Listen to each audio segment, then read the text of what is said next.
পদ্মার প্রবল স্রোতে শরীয়তপুরের জাজিরায় কনস্ট্রাকশন ইয়ার্ড বাঁধের 480 মিটার অংশ ভেঙে গেছে। বিলীন হচ্ছে বসত বাড়ি, ঘর, ব্যবসা প্রতিষ্ঠান। এই মুহূর্তে সেখানে আছেন সহকর্মী শফিকুজ্জামান রুবেল, সরাসরি যাচ্ছি তার কাছে।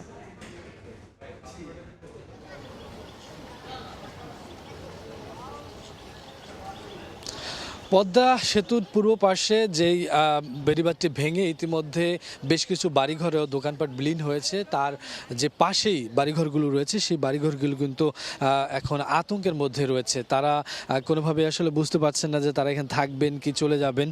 আপনারা জানেন যে টানা কয়েকদিনে বলতে গেলে যে কয়েক ঘন্টার মধ্যেই কিন্তু এই বাড়িঘরগুলো বিলীন হয়ে গেছে, আমরা যেটা জানাচ্ছিলাম। এখন আশেপাশে যে বাড়িঘরগুলো রয়েছে সেগুলো সরিয়ে নেওয়ার কাজ চলছে, কেননা তারা আতঙ্কে রয়েছেন যে কোনো মুহূর্তে হয়তো বা তাদের ভিটে বাড়িও বিলীন হওয়ার শঙ্কা রয়েছে।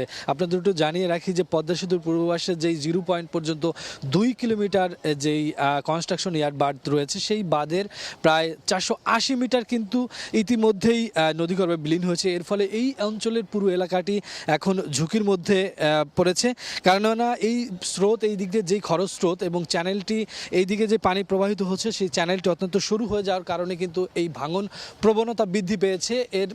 এই জন্য কিন্তু দ্রুত এই পদক্ষেপ, যত দ্রুত সম্ভব যদি বেড়িবাঁধের বা বাঁধের দ্রুত পদক্ষেপ নেওয়া না হয়, তাহলে কিন্তু এই পেছনের পুরো এলাকাটি এখন নদীগর্ভে বিলীন হওয়ার শঙ্কায় রয়েছে। সব মিলিয়ে পদ্মা নদীর পূর্ব পাশ থেকে, পদ্মা সেতুর পূর্ব পাশ থেকে এই ছিল এই মুহূর্তে। সরাসরি যুক্ত ছিলাম শরীয়তপুর।